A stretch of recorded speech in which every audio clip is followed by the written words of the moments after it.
ஆச்சி மசாலா. எந்த சமையலும் ருசி தேடும் ரகசியம் 20 ரூபாய்.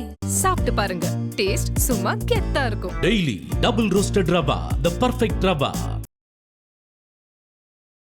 அவங்க பிடிச்ச மாதிரியான ஒரு வாழ்க்கை துணை அமையணும் அப்படின்னா அவங்க லலிதா சகஸ்ரநாமம் எப்படி படிக்கணும்? லலிதா சகஸ்ரநாமம் முழுமையாக நம்ம படிக்கும் பொழுது நமக்கு தெரியும் என்னன்னா பதிவிரதான்னு வரும். அவ்வளோ பெரிய ஆதி பரம்பொருள் இருந்தாலும் ஐயனுடைய கண்ணசைவில் அம்மா அப்படி வேலை செய்வாள். அப்படி அவங்களுக்கு ஏற்ற மாதிரி அதே போல தான் ஐயனும் அம்மா அப்படி பார்த்துட்டாங்கன்னா ஐயன் அத்தனையும் அழகாக செய்வாங்க. அது போல மனமொத்த தம்பதிகளாக வாழணும்னா தனியாக ஐசோலேட்டாக இருக்காங்க, அவங்க ஒத்துமையாக வரமாட்டேங்கிறாங்கங்கிறவங்களுக்கு முக்கியமாக இந்த பத்ரப்பிரியா நாமம் நல்ல ஒரு பலனை கொடுக்கும். பவானிங்கிற நாமம் வந்து என்ன விஷயம்னே சின்ன சின்ன விஷயமா இருக்கும், அதுக்குமே சண்டை, அந்த மாதிரி நிறைய விஷயங்களை பார்க்குறோம். ஸோ இதுக்கு அவங்க முறையாக எப்படி லலிதா சகஸ்ரநாமம் பாராயணம் பண்ணணும்? மாசத்துல நிச்சயமா அமாவாசை பௌர்ணமி தினங்கள்ல லலிதா சகஸ்ரநாம பாராயணம் சாயந்தர வேளையில பண்ணணும். அது மட்டும் இல்லாம ஒரு நாமம் ஒன்று இருக்கு, சூழல்னு சொல்லுவோம் இல்லையா, நமக்கு ஏற்ற ஒரு சூழலை உருவாக்கி கொடுக்கணும் அப்படிங்கும் பொழுது பக்த சௌபாகிய தாயினி. தாயினா கொடுக்கறது, பக்தர்களுக்கு சௌபாகியத்தை கொடுக்கிறாள்.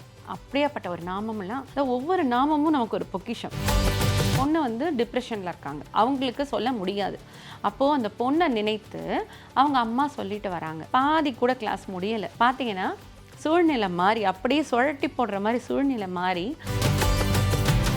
லலிதா சகஸ்ரநாமத்தை பாராயணம் பண்ணுறது, அதற்கு பொட்டு வைத்து பூ வைத்து தீப ஆராதனையில் காட்டிட்டு குறைந்தது ஒரு 48 நாள்.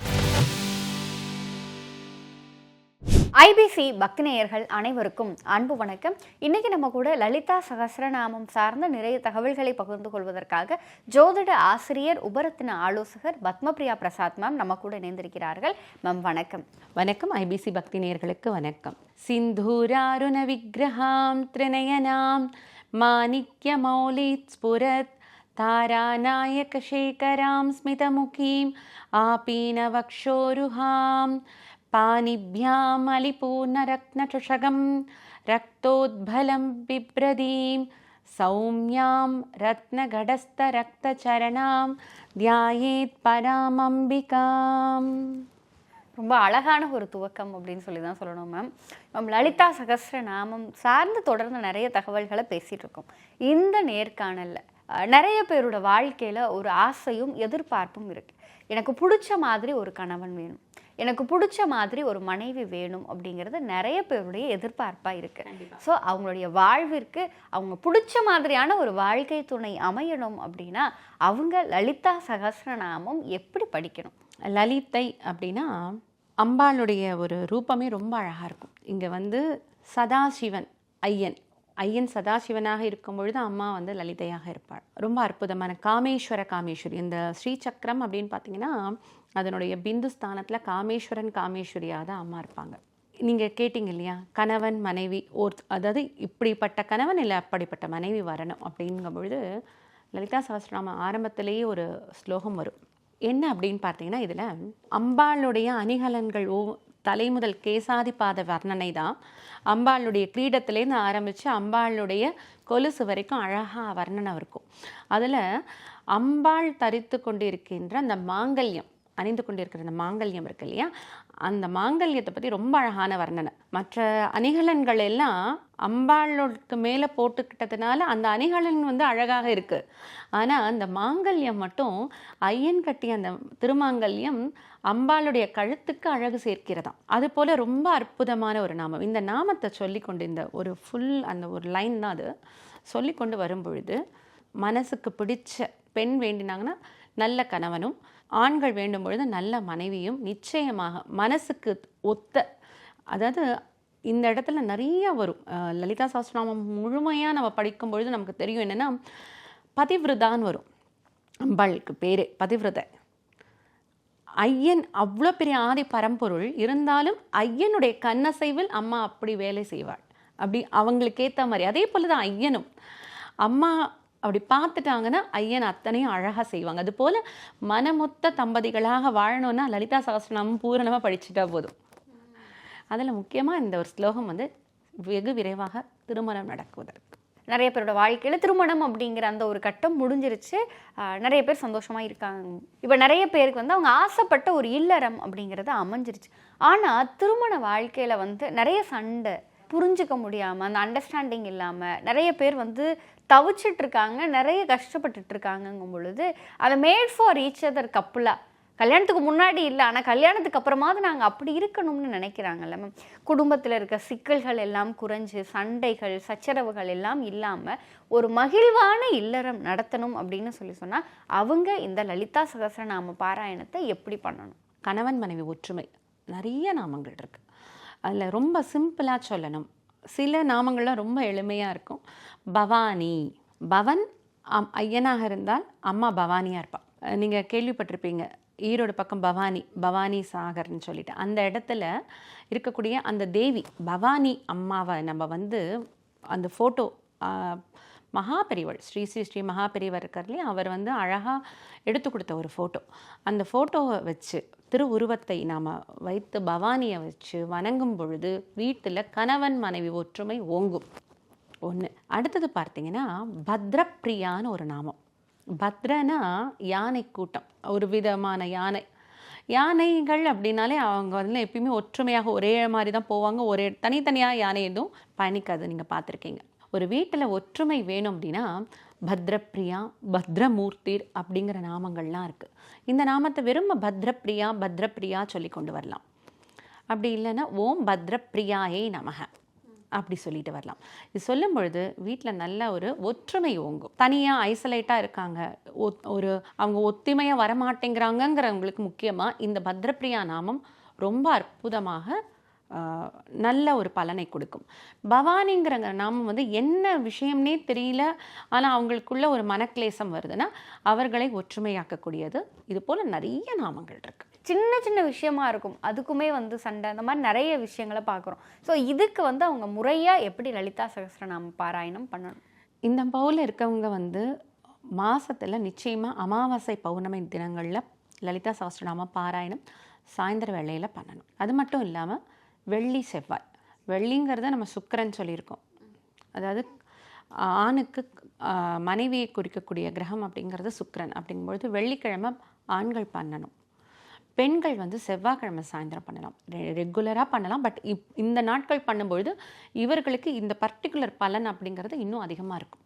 அதனால் இது மட்டும் இல்லாமல் நம்ம என்ன பண்ணலான்னா, இவர்கள் வந்து ஒரு நாமம் ஒன்று இருக்குது, சூழல்னு சொல்லுவோம் இல்லையா, நமக்கேற்ற ஒரு சூழலை வந்து உருவாக்கி கொடுக்கணும். அப்படிங்கும்பொழுது பக்த சௌபாகியதாயினி, பக்தர்களுக்கு என்னென்ன சௌபாகியம் வேணுமோ அத்தனை தந்துடுவாள். 16 வகை செல்வம்னு சொல்லியிருக்கோம் இல்லையா, ஒரு நல்ல சூழல், நல்ல ஒரு அனுபவங்கள், இதெல்லாத்தையும் நமக்கு கொடுக்கறதே ஒரு 16 வகை செல்வத்தில் ஒன்று. அப்படிங்கும் பொழுது அந்த சூழலை உருவாக்கி அந்த வீட்டையே ஒரு அழகாக அமைதியாக எல்லா அஷ்ட ஐஸ்வர்யமும் சேரக்கூடிய ஒரு இடமாக அவள் வந்து கொடுத்து விடுவாள். தாயினினா கொடுக்கறது, பக்தர்களுக்கு சௌபாகியத்தை கொடுக்கிறாள். அப்படியாப்பட்ட ஒரு நாமம்லாம், ஒவ்வொரு நாமமும் நமக்கு ஒரு பொக்கிஷம். அதை உணர்ந்து சொல்லும் போது ஆனந்தம் அற்புதமாக இருக்கும். சமகாலத்தில் வந்து மனசுக்கு பிடிச்ச ஒரு வாழ்க்கை அமையலை அப்படிங்கும் பொழுது அவங்களுடைய தனிப்பட்ட விருப்பத்தின் காரணமாக விவாகரத்து, இந்த மாதிரி நிறைய விஷயங்கள் நடந்துட்டுருக்கு. சந்தோஷமாக வாழணும் அப்படின்னா அதுக்கு என்ன மாதிரியான பூஜைகளையும் என்ன மாதிரி இந்த லலிதா சகஸ்ரநாமத்தை பாராயணம் பண்ணணும்? இது போல் இருக்கிறவர்கள் நம்ம ஏற்கனவே சொன்னாலும் செவ்வாய் வெள்ளி அன்னைக்கு பாராயணம் பண்ணணும்னு. அது இல்லாமல் நாமம் ஒன்று இருக்குது, 999வது நாமம் சிவசக்தி ஐக்கிய ரூபிணி அப்படிங்கிற நாமமே இருக்குது. சிவன் சக்தி ஐக்கிய ரூபிணியாக இருக்கிறாள் அவள். இந்த நாமத்தை மட்டுமே சொல்லிட்டு வரட்டுமே, குறைந்தது ஒரு 48 நாள் மனசு வந்து முழுக்க முழுக்க நம்பிக்கை வேணும். அதாவது இதில் நிறைய நாமங்கள் இருக்குது அப்படின்னாலும் அம்பாள் ஐயனும் அம்மாவும் சேர்ந்திருக்கக்கூடிய நாமங்கள்லாம் அது நம்ம முன்னாடி சொன்னோம்லே, பவானி, சிவாங்கிற நாமமெல்லாம் அம்மாவுக்கு உண்டான நாமம். நம்ம சிவ அப்படின்னா சிவன் தானே சொல்லியிருக்கோம். சிவானா மங்களத்தை கொடுக்கக்கூடியவள். சிவன் ஐயனாக இருக்கும்போது சிவாவா அம்மா இருக்கா, சிவான்னு சொல்கிறோம்ல, இதற்குரிய காரணம் வந்து ஐயனையும் அம்மாவையும் சேர்த்து அழைப்பது. இது போலெல்லாம் நம்ம சொல்லிக்கொண்டே வந்தாலே போதும், நிச்சயமாக அம்பாளுடைய அனுகிரகத்தில் அந்த குடும்ப ஒற்றுமை அப்படிங்கிறது நிச்சயமாக இருக்கும். எப்பேற்பட்ட ஒரு கஷ்டகாலத்தையும் சீக்கிரமாக கடந்து அவங்க ஒற்றுமையாக வாழக்கூடியது. ஏன்னா நமக்கு பரம்பொருள் உணர்த்தக்கூடிய அந்த குடும்பமாக சமேதமாக இருக்கக்கூடிய அந்த திருவுருவங்கள்லாம் நமக்கு என்னத்தை சுட்டி காட்டுறதுன்னு பார்த்தீங்கன்னா இப்படிப்பட்ட ஒரு விஷயங்கள் தான். அந்த மாதிரி இருக்கக்கூடிய வீட்டில் சிவசக்தியாக இருக்கக்கூடிய ஐயன், அம்மா, சிவன், பார்வதி, விநாயகர், முருகர், சில ரூபங்களில் வந்து பால திரிபுர சுந்தரியும் இருக்கக்கூடிய இது போல் குடும்ப படங்களாக இருக்கக்கூடிய திருவுருவப் படங்களை வாங்கி வைத்து பூஜை பண்ணிட்டு வருது. லலிதா சகஸ்ரநாமத்தை பாராயணம் பண்ணுறது, அதற்கு பொட்டு வைத்து பூ வைத்து தீப ஆராதனைலாம் காட்டிட்டு குறைந்தது ஒரு 48 நாள் ஏதாவது ஒரு சங்கல்பம்னு ஒன்று வைக்கும் பொழுது மனசு இது எனக்கு கொடுன்னு சொல்லி அந்த ஆதிபராசக்தி கிட்ட கேட்டுட்டு நம்ம ஒன்று ஆரம்பிக்கிறோன்னா நிச்சயமாக அதற்கு அவர்கள் பதில் தந்தே தீருவார்கள். மேம், இப்போ இந்த லலிதா சகஸ்ரநாம வகுப்பு நீங்கள் எடுக்க ஆரம்பிச்சது நிறைய பேர் இல்லற வாழ்க்கை பிரச்சனைகளாலையும் குடும்ப சண்டை இதனால் வந்திருப்பாங்கல்ல, ஏதாவது ஒரு அனுபவம் இது லலிதா சகஸ்ரநாமம் என் வாழ்க்கையில் வந்ததுக்கப்புறம் என் வாழ்க்கையில் இந்த அற்புதம் நடந்துச்சு அப்படிங்கிறது ஏதாவது ஒன்று பகிர்ந்துக்க முடியும்? அதாவது அவங்களுக்குங்கிறத அவங்க பொண்ணு கிட்டத்தட்ட பிரியறேன் அப்படிங்கிறாங்க. நான் சொல்கிறேன், கொஞ்சம் வெயிட் பண்ணுங்கள், நீங்கள் இந்த நாமங்கள்லாம் சொல்லுங்கள். அவங்களுக்கு அந்த பொண்ணு வந்து டிப்ரெஷனில் இருக்காங்க, அவங்களுக்கு சொல்ல முடியாது. அப்போது அந்த பொண்ணை நினைத்து அவங்க அம்மா சொல்லிட்டு வராங்க. பாதி கூட கிளாஸ் முடியலை. பார்த்தீங்கன்னா சூழ்நிலை மாறி அப்படியே சுழட்டி போடுற மாதிரி சூழ்நிலை மாறி இந்த கணவனே வந்து மனைவியை வாங்கன்னு கூட்டிகிட்டு போய் அவங்க நல்லபடியாக இப்போ திரும்ப சேர்ந்து வாழறாங்க. ஸோ இப்படிப்பட்ட அனுபவங்கள்லாம் கிளாஸில் வந்து அவங்க தான் சொல்லுவாங்க, அம்மா வந்து சேர்ந்துட்டாங்க, ரொம்ப சந்தோஷம் அப்படின்னு. நிச்சயமாக இதுக்கு முழுக்க முழுக்க காரணம் அவர்கள் அம்பிகை மேலே வைத்திருக்கிற ஒரு பக்தியும் அம்பிகை அவங்களுக்கு அனுகிரகம் பண்ணுறதும் தான். கேட்கும் பொழுதே ரொம்ப சந்தோஷமாக இருக்குது. நிச்சயம் இதை பார்க்கிற நேயர்களும் வந்து லலிதா சகஸ்ரநாம வகுப்பில் கலந்துக்கிட்டு அவங்களுடைய வாழ்விலும் அந்த லலிதாம்பிகையினுடைய அருள் அனுகிரகம் பெறுவார்கள்ன்ற நம்பிக்கை எங்களுக்கு இருக்குது. உங்களுடைய இந்த நேர்காணலுக்கும் நீங்கள் எங்களோடு பகிர்ந்து கொண்ட தகவல்களுக்கும் நன்றி மேம். உங்களுக்கும் ஐபிசி பக்தி நேயர்களுக்கும் வணக்கம். நன்றி.